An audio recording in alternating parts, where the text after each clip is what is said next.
بسم اللہ الرحمن الرحیم، السلام علیکم ورحمۃ اللہ۔ آئینی ترمیم پاس کرنے کا جو اصل مقصد تھا وہ یہ تھا کہ کسی طرح سے منصور علی شاہ کو چیف جسٹس بننے سے روکا جائے، کیونکہ منصور علی شاہ اگر چیف جسٹس بن جاتا تو وہ اس حکومت کو اڑا دیتا۔ جب منصور علی شاہ نے 8 ججز کے ساتھ مل کر یہ فیصلہ دیا تھا کہ مخصوص نشستیں پی ٹی آئی کی بنتی ہیں، مخصوص نشستیں عمران خان کی بنتی ہیں، اور نہ صرف یہ مخصوص نشستیں بلکہ پورا کا پورا مینڈیٹ ہی عمران خان کا بنتا ہے، اور 8 فروری 2024 کو عمران خان کی پارٹی موجود تھی اور آج بھی وہ موجود ہے، تو اس سے صاف نظر آ رہا تھا حکومت کو کہ منصور علی شاہ آتے ساتھ ہی حکومت کو فارغ کر دے گا، چھٹی کرا دے گا، اور جو مینڈیٹ ہے وہ عمران خان کے حوالے کر دے گا۔ نہ صرف مخصوص نشستیں عمران خان کے حوالے کر دے گا بلکہ جو پورا کا پورا مینڈیٹ ہے وہ بھی عمران خان کے حوالے کر دیا جائے گا۔ اس وجہ سے حکومت کو اپنے وجود کا خطرہ نظر آ رہا تھا، اور اپنے وجود کو جب ان کو خطرہ محسوس ہوا تو انہوں نے پھر آئینی ترمیم کرنے کا فیصلہ کیا، اور آئینی ترمیم کر کے تو جسٹس منصور علی شاہ کا راستہ روکا گیا۔ اب جسٹس منصور علی شاہ کا راستہ روکنے کے لیے انہوں نے اتنے زیادہ پاپڑ بیلے، اور انہوں نے جو غیر آئینی غیر قانونی حربے ہتھ کنڈے استعمال کیے، اس کے اندر تھونس، اس کے اندر زور اور زبردستی، ٹارچر، تشدد اور لوٹا کریسی، وہ سارے کام ان لوگوں نے کیے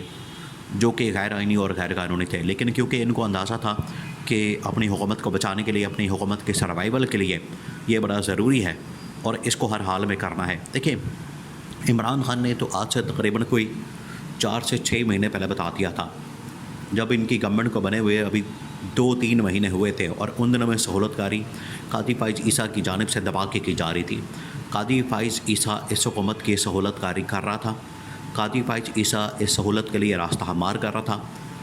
اور وہ پہلے دن سے جاری و ساری تھی، جس میں یہ بلے کا نشان چھیننا، لیول پلینگ فیلڈ سے محروم کرنا، مخصوص نشستوں سے محروم کرنا، مینڈیٹ سے محروم کرنا، وہ تو قاضی فائز عیسیٰ ان کے سہولت کاری دبا کے کر رہا تھا۔ عمران خان نے بتا دیا تھا کہ ٹوٹل یہ جو ان کا ٹائم فریم ہے وہ 6 مہینے تک چلے گا، کیونکہ اکتوبر، اور وہ اکتوبر کو ذہن میں رکھ کے کیا گیا تھا، کیونکہ اکتوبر وہ مہینہ تھا اور 25 اکتوبر وہ تاریخ تھی جب قاضی فائز عیسیٰ نے ریٹائر ہونا تھا اور منصور علی شاہ نے چیف جسٹس بننا تھا۔ تو عمران خان نے ایک ڈیڈ لائن دے دی تھی کہ یہ 25 اکتوبر تک انتظار کریں، 25 اکتوبر تک یہ حکومت کو دیکھ لیں، حکومت کے اندر بیٹھے رہیں، کیونکہ جیسی 25 اکتوبر آنی ہے قاضی فائز عیسیٰ نے ریٹائر ہونا ہے اور جسٹس منصور علی شاہ نے چیف جسٹس بننا ہے، تو یہ حکومت فارغ ہو جائے گی۔ جب انہوں نے یہ بات سنی، جب انہوں نے یہ بات دیکھی، جب ان کے یہ کان میں یہ بات پڑی، اس دن سے یہ منصوبہ بنا لیا گیا تھا کہ جو مرضی ہو جائے، جو مرضی کر لیا جائے، ہم نے جسٹس منصور علی شاہ کو چیف جسٹس نہیں بننے دینا۔ اور جسٹس منصور علی شاہ کا راستہ روکنے کے لیے آپ اندازہ کریں کہ ایک شخص کا راستہ روکنے کے لیے، صرف ایک شخص ہے تو منصور علی شاہ چیف جسٹس اگر بن جاتا تو کیا ہو جانا تھا؟ وہ قیامت آ جانی تھی، آئین اور قانون کے مطابق فیصلے ہونے تھے۔ ابھی بھی اگر یہ سمجھتے ہیں اپنی مرضی کا چیف جسٹس بنا کے تو اپنی مرضی کے فیصلے کروا لیں گے، تو یہ ان کی خام خیالی ہے۔ نون لیگ اور پیپلز پارٹی کا تو ویسے وتیرہ رہا ہے، ان کا ماضی رہا ہے، ان کی تاریخ رہی ہے، اور ان کے ماضی کے اندر یہ بات رہی ہے کہ انہوں نے کبھی بھی آئین کے اوپر عمل نہیں کیا، انہوں نے قانون کے مطابق کام نہیں کیا، اور انہوں نے ہمیشہ آئین کے اوپر حملہ کیا اور عدلیہ کے اوپر حملہ کیا ہے۔ اور ابھی بھی آئین اور عدلیہ کے اوپر جو حملہ کیا گیا ہے یہ صرف اس مقصد کے لیے کیا گیا تھا کہ ان کو اندازہ تھا کہ اگر ان کی اپنی مرضی کا چیف جسٹس نہیں آتا قاضی فائز عیسیٰ، تو ایسے ہی نہیں انتظار کر رہے تھے کافی عرصے سے کہ قاضی فائز عیسیٰ آئے گا، نواز شریف پاکستان آئے گا، الیکشن اناؤنس کرائے گا، الیکشن کے اندر دھاندلی کرائے گا اور ہماری حکومت بٹھائے گا۔ تو یہ قاضی فائز عیسیٰ کو بطور چیف جسٹس بنانا اور قاضی فائز عیسیٰ کو بطور چیف جسٹس بٹھانا، یہ ان کی اپنی مرضی اور منشا کے مطابق تھا، اور ان لوگوں نے یہ سب کچھ اس وجہ سے کیا تھا تاکہ قاضی فائز عیسیٰ آنے کے بعد حکومت بن جائے۔ تو جب حکومت بن گئی تو پھر قاضی فائز عیسیٰ کو نوازنا بھی بڑا ضروری تھا، تو قاضی فائز عیسیٰ کو کئی مرتبہ ایکسٹینشن کی آفر ہوئی ہے۔ اب یہ بات ریکارڈ کے اوپر آ چکی ہے، اعظم نذیر تارڑ نے، لاء منسٹر نے کئی مرتبہ یہ بات کی، کئی مرتبہ ان کی جانب سے یہ بات کی گئی، ان کی جانب سے کہا گیا کہ ہم باقاعدہ طور پر قاضی فائز عیسیٰ کے سامنے یہ معاملہ رکھتے رہے، ان کے سامنے یہ آفر رکھتے رہے، ان کے سامنے یہ پیشکش رکھتے رہے کہ آپ ایکسٹینشن لے لیں، آپ ایکسٹینشن اپنی قبول کر لیں اور 3 سال کے لیے ایکسٹینشن لے لیں، تو اس کے بعد آپ چیف جسٹس رہیں اور 3 سال کے لیے آپ حکومت کو بالکل بھی تنگ نہ کریں۔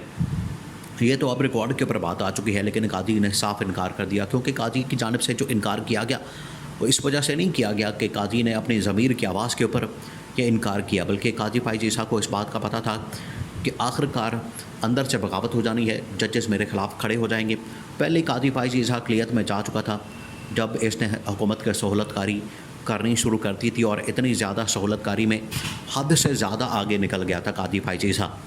تو عمران خان نے اسی چیز کو دیکھتے ہوئے بھانپتے ہوئے یہ بتا دیا تھا کہ یہ حملہ کریں گے آئین کے اوپر، اور آئینی ترمیم کر کے یہ کسی طرح سے قاضی فائز عیسیٰ کو مستقل بنیادوں کے اوپر رکھیں گے اور منصور علی شاہ کا راستہ روکیں گے۔ یہ عمران خان نے آج سے تقریباً کچھ 6 مہینے پہلے بتا دیا تھا، اور وہی ہوا آج ان لوگوں نے جسٹس منصور علی شاہ کا راستہ روکنے کے لیے پوری آئینی ترمیم کی، اور آئینی ترمیم بھی کس وقت کی گئی؟ رات کے اندھیرے میں۔ بھئی رات کے اندھیرے میں کرنے کی کیا ضرورت تھی؟ آپ دن کے اجالے کے اندر یہ ترمیم کرتے، ساری دنیا کے سامنے یہ ترمیم کرتے، ساری دنیا کے سامنے آپ یہ اس طریقے سے ترمیم کو پاس کرواتے۔ رات کے وقت اس لیے کیا جا رہا تھا لوگوں کو اٹھایا جائے، تاکہ لوگوں کو زبردستی وہاں پر لایا جائے، تاکہ لوگوں کو اغوا کر کے وہاں پر پہنچایا جائے۔ اور پی ٹی آئی کے بہت سارے بندے توڑے گئے، پی ٹی آئی کے بندے توڑ کے تقریباً 10 کے قریب، 10 ہی ایم این اے اور 4-5 سینیٹر، ان کو توڑ کے ان لوگوں نے یہ ترمیم پاس کروائی ہیں۔ ایک تو اس کی اخلاقی حیثیت کوئی نہیں،